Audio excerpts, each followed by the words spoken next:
What's happening, Wisdom Warriors? Back at it for another video. How's everybody doing today? What's happening? What's happening? Well, actually, it's interesting because exactly when I just hit the record button for this video, it's 333. So look that up, what that means. And actually, I'll go ahead and read it on here. We'll do spiritually and we'll do for love. What does 333 mean spiritually? And the definition, if you don't know. Spiritually, the number 333 can signify different things when seen in different contexts. Biblically, 33 stands for the Holy Trinity, but when it comes to a more spiritual meaning for this number, 333 usually signifies encouragement as well as assistance. That all depends on context. For example, the number 333 stands for the Holy... Oh yeah, I already read that. Usually they give like a... Well, anyways, and then the one for... with love, it's an invitation to move forward. Similar to my experience, seeing the number 333 everywhere could mean that it is your turn to move to the next level in your relationship. It's your sign to leave the relationship. You need to love yourself first before looking for love externally. So that's essentially what they're saying it means. But and here also 333 meaning in love and relationships. 333 is a reminder to let go of old memories and pain. Forgive everyone, move on, and let the new love in. Angel number 333. Well, that's just you know the you can go look that up. Many different ways. It can mean many different things for you and everyone who's listening. For me, for everyone. But what I want to drop this video with and talk about. Because this earlier today, well, first off, let me start by this. I've been getting a lot of downloads from Spirit and just my intuition and myself that I have to come on here and be more vulnerable, and even more vulnerable than I already am, and come from the heart even more and open myself up completely, which I thought that I was doing already. But I need to go deeper, and meaning like go deeper with my journey and what I've been through and what I've experienced and how I've come up from, just knee deep, in the mud. And, I know I've talked about on here and on previous videos that I have gone through growing up as a child with very low self-esteem, never having been able to get dates as a young kid. I was isolated. I was alone. I'm definitely empathic, which usually comes from a lot of trauma. I was bullied at sleepaway camp. I was bullied in middle school and high school. I went through extreme anxiety and depression, panic attacks, everything you can think of. I went through massive ups and downs, roller coasters, just like this, constantly falling and getting back up, whether it be food, relationships, family, having no boundaries, pretty much majority of my life, has made it extremely difficult. Not knowing myself, not knowing who I am or what I want. And these last 5 or more years has awarded me with the opportunity to go as deep as possible. The last relationship I was in, the last 2 rock bottoms I hit, have all forced me to go inward and to realize who I am and what I want and what I don't want. And I know more than ever what I want and what I don't want. And it's the way that I was operating before was from a place of no boundaries. So I was attracting and mirroring having no boundaries and receiving people, whether it be family, people that came in through family related marriages, whatever what have you, you know, the boundaries were not there, and I didn't know how to incorporate those boundaries. I didn't know how to put those in place, and it has been the hardest thing with relationships of my own, romantic and non-romantic. The way that I used to operate was I would agree to things that I really didn't want to do, whether it be going to a club or a strip club or clubs at night, or because I'm not really, let's say not really, I'm not a night person. I more so I wake up early in the morning and I start my day, and that's how it's always been. But I would essentially give away what I wanted to compromise, because that's what I was taught. Well, you need to compromise. You need to, give up your values and beliefs and what you want for others to make them happy. So then, in turn, by making them happy, you're then getting that acceptance and love from them, which then in turn makes you feel better. So then they're like, oh yeah, I love you, man, thank you. Or like, let's go out and party and stay out all night and get effed up, and in actuality, then the next day I would feel like shit, and I'd wake up early in the morning regardless, because I'm an early bird anyway, and it doesn't matter if I'm up all night, I still cannot sleep during the day. And so I would then suffer and be in pain for days and days. It took me to recover, and then I would be getting colds and sickness and all kinds of health challenges, because I constantly was pushing away and pushing down how I felt and what I wanted for others and to please others, and I realized that in these last 5-6 years how that's not what I want. And I've realized the identity that I was living in. I had like a war of so many different hats, of so many different identities. And to this person, I would show up as this person, and then I'd show up to somebody else as another person, and I'd morph myself into these different people to please everyone. And then I'd be spreading myself so thin that I couldn't sustain it. And I would be getting massive anxiety and panic attacks trying to hold up this persona or this fake individual to multiple different people, and not in actuality not really showing up as myself and fully authentic and standing in my truth and my power of who I really am and what I really want, not what they want. And man, the death of my father really was an eye-opener for that. It was an eye-opener for seeing how he was doing that.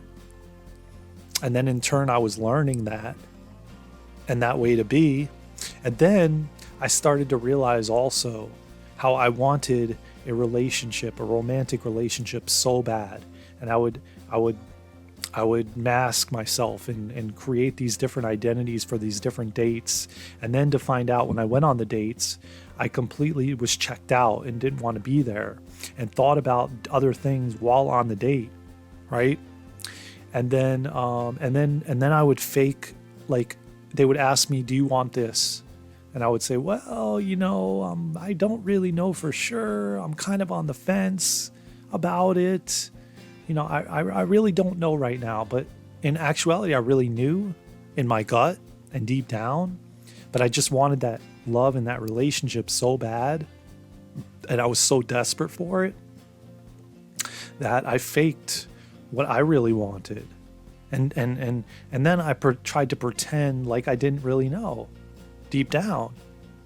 And I would just drag this relationship out just for my own selfish reasons, for instant gratification, for pleasure, for all those things that we chase, and I wanted that picture perfect romantic, because I am a Cancer and I wear my heart on my sleeve, and I'm very romantic, and I'm very loving, and I will open my heart fully, and I am up front. I lay everything on the table, but then when it comes to what I want, I put that aside, because I was taught that you just compromise. You have to compromise. You have to give up you have to eat it. You have to eat crow. You have to just stuff it down, and for the sake of the relationship, if you want it to work, instead of like showing up and realizing what you want and what they want, and allowing them to have what they want and allowing you to have what you want, right? That's important. And as I said, then all these people are ending up with dis-ease in the body because they're showing up fake. They're not being authentic, because they're like, the typical thing that I was taught was happy wife, happy life. What about both of you having a happy life? What about both of you wanting and doing what you want?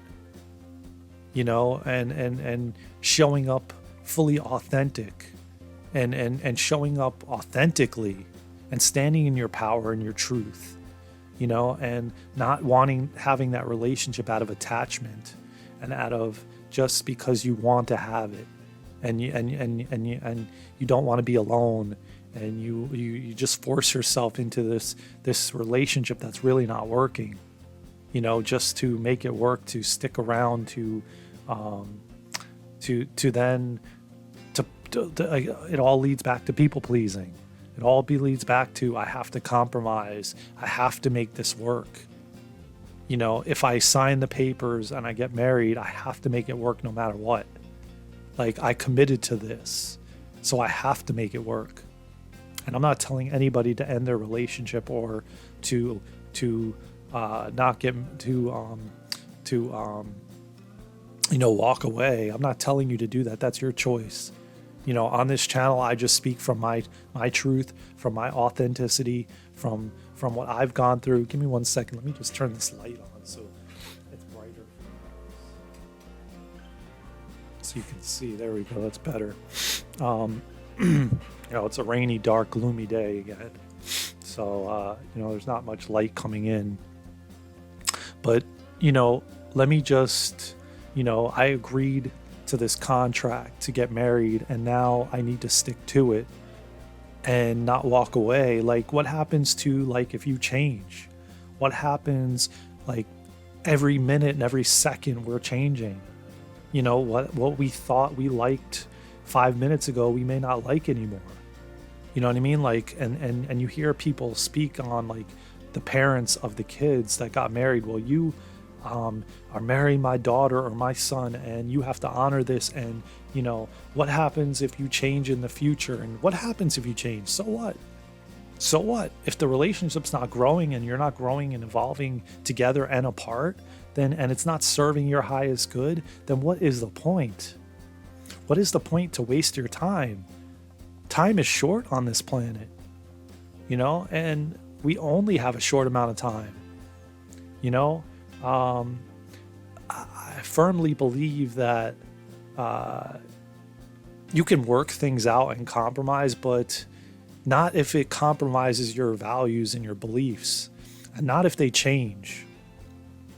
I was talking to a brother of mine we were talking about identities, and like, oh yeah, I used to put Superman at a high level in my life.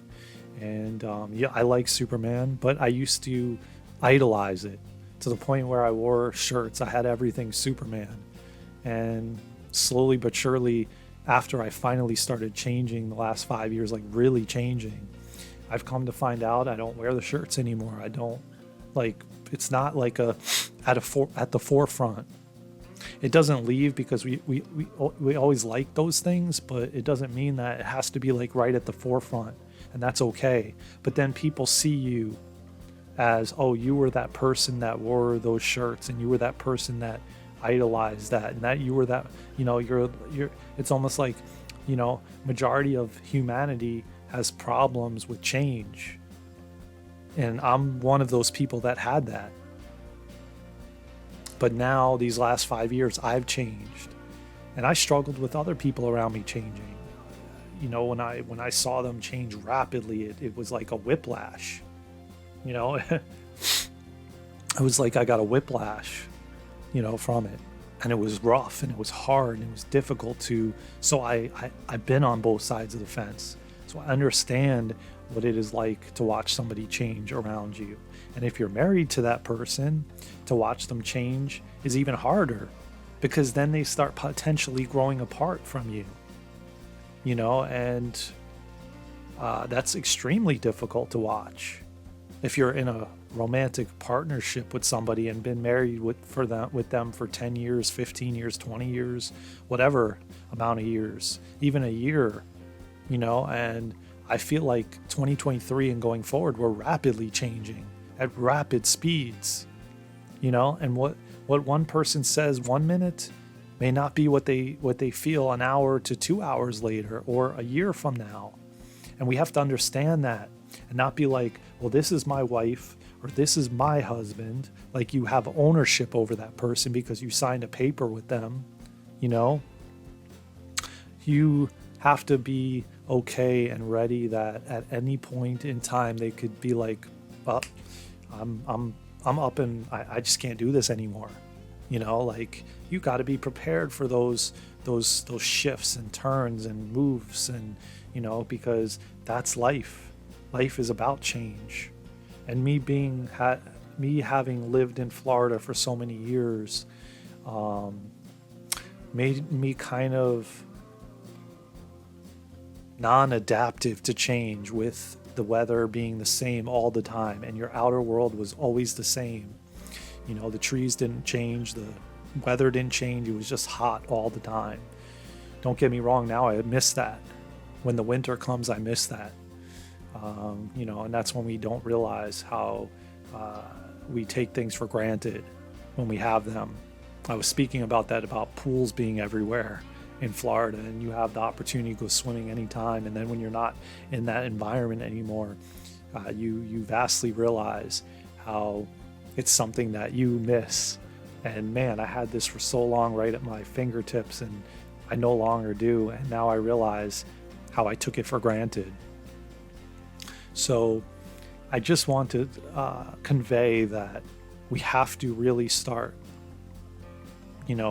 being with ourselves and realizing what we want and what we don't want, and being most concerned with that, because that person that you're with can change like the snap of a finger. And then what? The rug gets pulled from underneath you, and you're in this like fogginess that you don't even know like what is happening around you. I've been in this marriage for 20, 30 years. I put my all into that. I trusted everything that this would be forever. And you can't do that because life is unknown. We are changing every moment of every day, every second. We're changing. Our skin's changing. We're changing. Our hair color's changing. Everything is changing. And so, it just reminds me of how difficult it was to start setting boundaries after not having them my entire life, and then attracting in all kinds of people, family, friends, everything into my life that didn't respect my boundaries, and I didn't respect theirs, so nobody respected anybody's, and they were people that didn't have them themselves, and crossed them left and right. And and then to try to listen, I'm 44 years old, I'll be 45 this year, and to have started in my 40s to realize and learn how important boundaries are, and to realize what I held as a high priority in my life, which I started to learn like 5 or 6 years ago when I was going through therapy then, that I held family above all everything in my life, everything. Like there was nothing that was not above that. So then what would happen when I started dating? My relationship became probably number 3 or 4 on my list, from the gym, from family. Those all took precedence over everything. So then I would go on dates and I would try to get in relationships, and I didn't have enough space in my heart to give to those relationships because the family and the gym and my job and my career and being an entrepreneur and all those things took higher precedence, and the money and my money and what I was making and all of that took, and the material things, all of that took higher precedence, and it took more of my heart. So I had barely anything left to give to a relationship and a partner, and that's why it never worked. And yet, slowly but surely over the years, the relationships got better and better until the last one that I was in, which was 5 years ago, which I know from deep down is a soul bond, and it was divinely guided, but I wasn't ready at the time. And I hit rock bottom with my health and with mental health and everything, and there was no way that I could stay in that relationship as much as I wanted to, and as much as I knew how badly I wanted it. I couldn't give it. I just couldn't give it. I was losing, my emotions were all over the place. I was crying. No one understood what I was going through. I went to psychics. I went to hypnosis. I went to Reiki. I did all kinds of things. And I'll go into more detail about how it all started and what happened prior to meeting her, and when I hit the rock bottom and how that occurred. And I'll go into more detail on that as we progress in this channel, so you can get more background and understanding, and how I led up to starting to realize that I had to set boundaries, and how I had to create these important things in my life, and realizing what is important and what is on my top level, like what I hold true to my heart and extremely important as number one, and that was, in therapy back then in 2018. I remember telling her, and the therapist brought it up and said, I remember telling her, the therapist, and she figured out that I was holding family as number one. So how could you, and then the gym, I was at the gym 7 days a week, and that was like my love, and then I started having relationships mirror to me. Man, you're always at the gym, like every day. Like, when do you have time to come down to my place and hang out, and where we do something, and like you're there every single day. And I literally was. It was my number two. Family was number one, gym was number two, money, career, entrepreneurship was number three, shopping, buying more and more garbage that I don't need was number four probably, and then the relationship. Then, even though I wanted the relationship so bad, I was battling with all these other things that were at the top of my priority list. And then how could you really have relationship with family, and then with the gym, and then with money, and then with shopping, and then with all these other things that held a higher priority? And then I wondered why I was attracting all these women that didn't have time for me. I was attracting all these women that couldn't find time. They either had a kid or several kids, and they worked a full-time job, and I had all the time, but yet I couldn't find that there was, like, we would barely see each other, or we'd be just communicating through the phone or the email or text.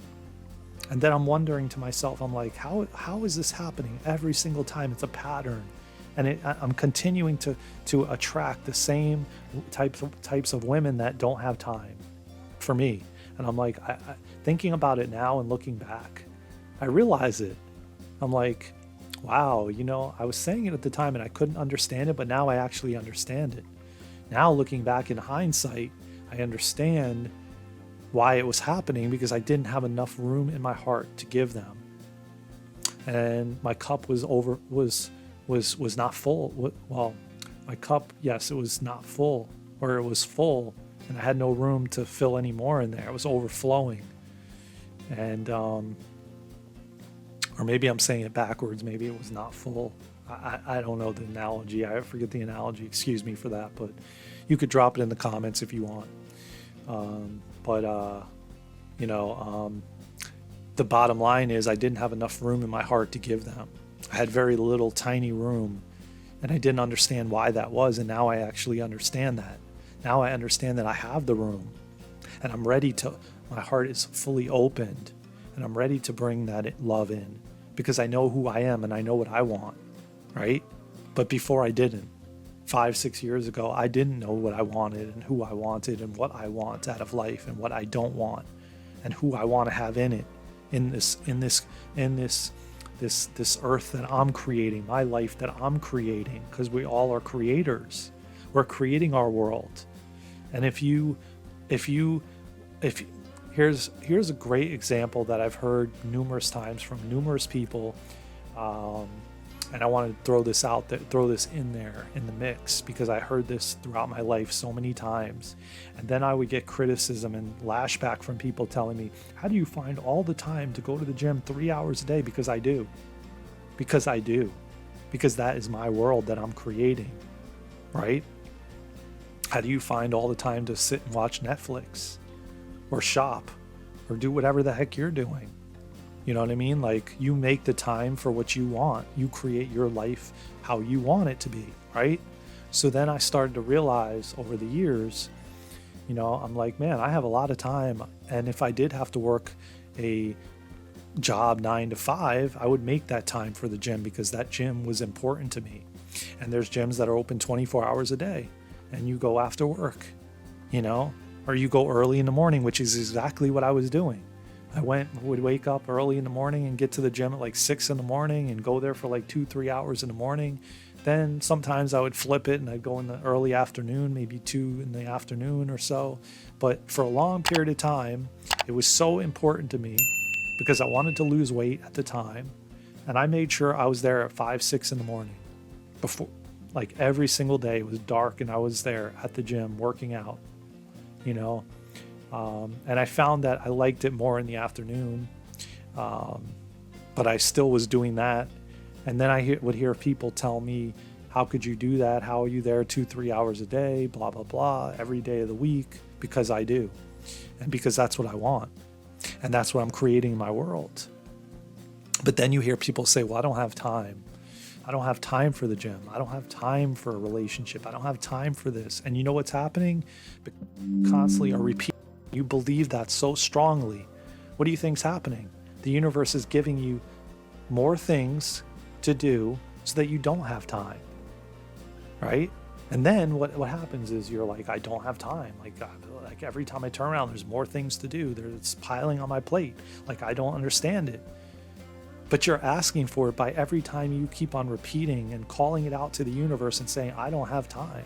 I can't go to the gym. There's no way. I work a full-time job. I got kids. I do this. I do that. But you're continuously repeating it to everybody. I don't have time. I've heard that from so many people, but yet I don't believe that. I know, because I've lived it and I've seen it. And the more you continue to repeat that, the more that's what the universe gives you. No time. So then what happens? Then you're constantly saying it over and over again to friends and family and everyone around you and your romantic partner that you don't have time. Because the more you keep repeating it, the more the universe is giving you no time, because they're giving you more things to do. People are calling you, I need this from you. Can you help me with this? Can you do this? Your job's asking you for more. Your relationship's asking you for more. More things are coming into your life that are consuming more of your time, to then not allow you to have the time. That's how it works, man. We create our reality, whether you want to believe it or not. So if you want to continue to be a people pleaser, and or you want to continue to, whatever you want to continue to do in your life that you're continuing to do, you will continue to do it because you're creating that by the way you believe, by your beliefs. And so, you know, if you want more challenges, you want more health problems, you're gonna create that, and you're gonna draw it in, and you're gonna we're magnets. We all run on a frequency. We all attract from a frequency of what we're believing and what we ask for. So I'm starting to realize the patterns that I was doing and cycling in like a hamster wheel like 5-10 years ago. And when I was in those situations and those moments, I didn't realize it. It now takes me the reflection and the hindsight of seeing it, and then to now realize that, wow, okay, I was creating that. Okay, that was interesting. Like the same type of women were coming that didn't allow me for the time to spend with them, which was funny because I kept saying, I don't understand. And I'm saying it to the universe. I'm believing it. And then the universe is delivering it. And they're delivering these relationships that the women had no time. And literally, man, if I saw one of them maybe once a month or once every few months, and then I had health challenges, and I hit rock bottom and all these different things, and the universe gave that to me. So then that was displayed in my external world. And then I was like, oh my God, this was going so good and it was getting better and better, and now this happens. But then that's victim. And that's playing victim. And that's saying, well, why me? Instead of, I created this. I created this. So I think what I'm going to do is there's going to be a part 2 to this, because this is and maybe even a part 3, but I feel like this is a huge topic, and I would love to go deeper into my situation and what I've done and how I've gotten to where I am, and just more about some more details. I don't know that I'm going to upload this right now. I think I'm going to do an edit on it so that this is a banger, because I think I'm going to make this a part. There's going to be parts to it. It's definitely a huge topic that I think we're all coming out of slowly as a collective. People pleasing is very unhealthy, and we've all been doing it in humanity for so many decades, and it's not healthy, and it's not good for us, and it creates a lot of suffering and pain, especially boundaries and people pleasing. Those two things are the worst if you don't understand and figure out why you're doing it. And most of the time you're people pleasing out of acceptance and love, to gain acceptance and love, because you never got that. And it's a way of us coming to these groups or these cliques, and we'll just keep people pleasing, and we then will harbor the anger and resentment later on because we wanted to make that person happy, and we didn't want them to not like us, and we didn't want confrontation. So then we just people please and make them happy, but then you're not making yourself happy. So then you're alone and feeling angry and pissed off and not understanding why in your own time, because you didn't do what you really wanted to do. You said yes when you wanted to say no, and you said no when you wanted to say yes. And that was the biggest problem. And we have to understand and get out of that, because what actually is better is saying what you truly feel, whether they like it or not. And if they like you and they're cool with you and they love you and they want to be around you, they're going to be around you no matter what, even if you say no. And the more you say no, that's okay. The better you will be, because you won't be angry in your own time, and you won't be pissed off at them, and you won't be projecting that anger and resentment and pissed offness towards other people that don't deserve it, because that stuff is just in your body all the time anyway. If that person is just triggering it in you anyway, you already had it there to begin with, because you weren't seeing those feelings to begin with. You were pushing down the anger for so many years, so the anger is just trying to come up like a rubber ball in the pool. You're pushing it down, it keeps coming back up. Pushing it down, it keeps coming back up. It pops up. Try it. Get one of those blow up rubber balls and push it down in the pool and watch it fly up. That's the emotion. And that's what wants to be seen. That's all that wants to be seen. You know, and so if you were avoiding the anger all the time because you didn't want to get in confrontation with people, then what do you think is going to happen? It's all going to come up at once. If you didn't want to see the resentment or the guilt or the grief, what do you think is going to happen? It's going to come up. And there's a likely chance that it's all going to come up at once because you've been pushing them all down.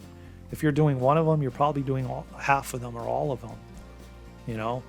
So I hope you got something out of this. This video felt one of my best. There's 60 something videos on here, and I really feel amazing and perfect in where we're ending this video, 36 minutes in. I feel really good about this one. I feel like a lot of people need to hear this because this is a very touchy subject, because you really, to be honest, when you start setting those boundaries that you haven't had your entire life, and if you're 30 or 20 or 40, you know, people are used to you not having that, and they don't have it either. So then it becomes extremely difficult to set those in place after so long of not having them. I've been through that. And I can tell you this right now, it's better on the other side, but there's still work to be done. You know, even when you finally get them set in place, people still cross them because, you know, they go back to their old pattern, or they're used to it and they forget. And then you got to just set them in their place, you know, because you don't want it going back to the old way, you know. So you have to, but it's difficult in that moment, and then it will pass. But it will be a lot better than you not doing it at all, and then sitting with that anger and resentment and bubbling up, and then you hate that person and you don't want to be around them anymore because you didn't want to stand in your truth and power and be authentic and say no right then and there. You wanted to just people please and allow them to have their glory so that you could be accepted. Why? It sucks. It doesn't feel good. Like, and on top of it, you're like hanging around with these people for surface level bullshit that is meaningless, and it's not really who you truly are, and who they truly are, because you're wearing a mask, and you probably got 10 masks on. You know what I mean? So I urge you to listen to this video all the way through. I feel like it's one of the best, and I feel like we're going to get so much out of this. And so many people need this right now, because so many people are finding themselves having to set boundaries and having to stop people pleasing and say, no, I'm not doing this. Sorry, no. You don't have to say it that way. You could say it nicer, but just no, you know, no, I can't. I'm not able to. Like if they see that you're not doing anything and you still say no, and they get pissed off because they're going to accuse you of you having nothing to do anyway, that's on them. That's not your problem. You do what you feel called and aligned to do. Okay? I'm not telling you anything so that you break up in your relationship. Whatever you do is you. This is my story, my experience. You take what you will from it, but don't come on here commenting saying, oh, you did this and you followed what I said and then you broke up with a marriage of 30 years. I didn't tell you to do that. That's your choice. And I'm going to put a disclaimer on the screen, you know, because, you know, people tend to do that. And this is my journey and my story, you know, and I'm growing from all of this, just speaking to you guys in this. And whatever you guys get out of it, I'm grateful. You know, if it helps you to grow and you start setting boundaries, wonderful. If you stop people pleasing and telling people no, but doing it in small doses too, that's okay too. However you have to do it to better your life, because when we die alone. So we have to start taking our power back and being authentic and standing in our truth and not wearing a zillion masks, not showing up every day with 20 masks on. You know, oh, I'm going to be this identity for this person and this identity for this person, and show up this way for this person and show up that way. And for my family, I'll show up a different way. For my job, I'll show up this way. Like, fuck all that, man. That's not the way to be. That's not peace and sovereignty. That's not true happiness. You will find that you cannot sustain that for so long. It will only be so long before you start having health challenges. You hit rock bottom. The universe kicks you in the ass with a 2x4. That tower moment will come. Promise you that. I've been through it. Take my word for it. I love you all so much. I forgot to say it in the beginning, but please subscribe if you haven't already. Please subscribe to Wisdom Warriors. We are growing this channel exponentially. And people love this, and they need this content. They need this. So please share. If you have a friend that does not have boundaries, or a family member or somebody, share this video, man. You can help them more than you know. I promise you that. Because it is a difficult path when you start doing that and standing in your power and saying no when you want to say no. And saying yes when you want to say yes. When you truly want to. From your intuition, from your gut, when you truly want to, you do it. Then you say it.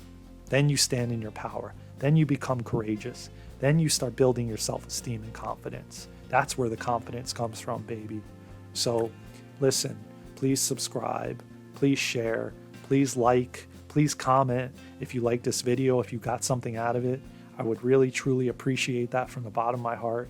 I want to help as many people as we can. We're changing this planet. We're shifting to the love vibration, baby. We got this, you all. Wisdom Warriors, we are coming together as a community, as a whole. We are one. We are united. I love you all so much. Please, again, like, subscribe, share, comment. It helps the algorithm. It helps us grow the channel so more people can get this content that need it. I love you all so much. Wisdom Warriors out!